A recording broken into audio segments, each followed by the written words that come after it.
Joining us now on the phone is David Applegate. He's the Senior Science Advisor for Earthquake and Geologic Hazards at the U.S. Geological Survey. Dr. Applegate, we really appreciate your time. Thank you for joining us again. Sure thing. In terms of the scale of this quake, we spoke with you in the 9 p.m. Eastern hour tonight about how big a 7.0 magnitude quake is. I would hope that you could repeat for our viewers, just so we can get some scale of how big an incident this is in the world of measured earthquakes. Sure thing. A magnitude 7 earthquake is. I think before I compared it to the Loma Prieta earthquake, just because it's a familiar one. That was 1989. It struck in the Bay Area. It is an order of magnitude smaller than a magnitude 8, 2 orders of magnitude smaller than the magnitude 9 giant that struck off the coast of Sumatra. Magnitude 8 is about the size of the China earthquake, Sichuan earthquake a year ago. So this is it's a smaller quake, but it's still a very damaging one. And the thing about earthquakes is location, location, location, and this one was right under very vulnerable populated areas. One of the other things we've heard about this particular quake in terms of its geological strength was that it wasn't very deep. It was considered to be centered about 5 or 6 miles below ground. How is that very deep, and what's the significance of that for the toll on the Earth's surface? It was a very shallow earthquake, and that's very typical of this kind of earthquake. This struck on a strike-slip fault. That means the Earth's crust is moving side to side. It's what the San Andreas Fault is like, and those earthquakes do tend to be shallow. Shallow quake means that all of that energy is right up close to the surface. The deeper the earthquake, the more of the Earth's crust it has to travel through before it reaches anybody who's living on the surface. So a shallow quake is it may not be as widely felt as a deeper quake, but it means that the most severe shaking, all of the energy basically is going to be concentrated right there. And if there's population right there, that means they're taking it in the teeth.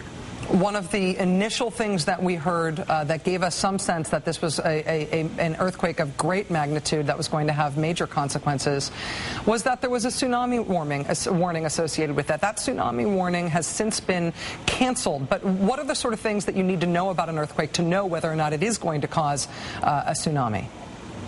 Well, in this case, this one was it was right adjacent to the coast. It wasn't an undersea earthquake. Of course, those are the ones that we worry about the most. And there have been tsunami-generating earthquakes in the Caribbean. We've had, I think, a magnitude 8 earthquake back in the 1940s.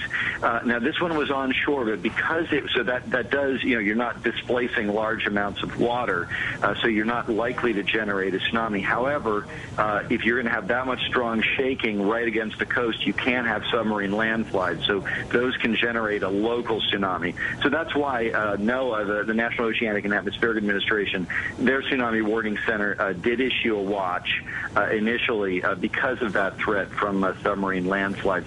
When their tide gauge data came in from adjacent areas, and they saw that the largest wave that was being generated was, I think, 12 centimeters, they called that off. So that tsunami was canceled. So it's a good news, bad news. I mean, the good news was it wasn't underwater, therefore it didn't generate a tsunami. Bad news, it was underground, on land, which means the shaking was much more intense right where people are. Dr. Applegate, one of the things that we've been able to hear from people who are in Haiti is the continuing psychological trauma of the aftershocks from this quake, the largest one that we've seen registering 5.9 in magnitude. Is there any way to predict for how long aftershocks will continue and what the expected magnitude of those aftershocks will be? Well, in general, aftershocks follow a recognizable pattern in the sense that we expect that the largest aftershock is going to be about a magnitude smaller than the main shock. They will die out with time. However, when we saw that magnitude 5.9, it's about an order of magnitude smaller.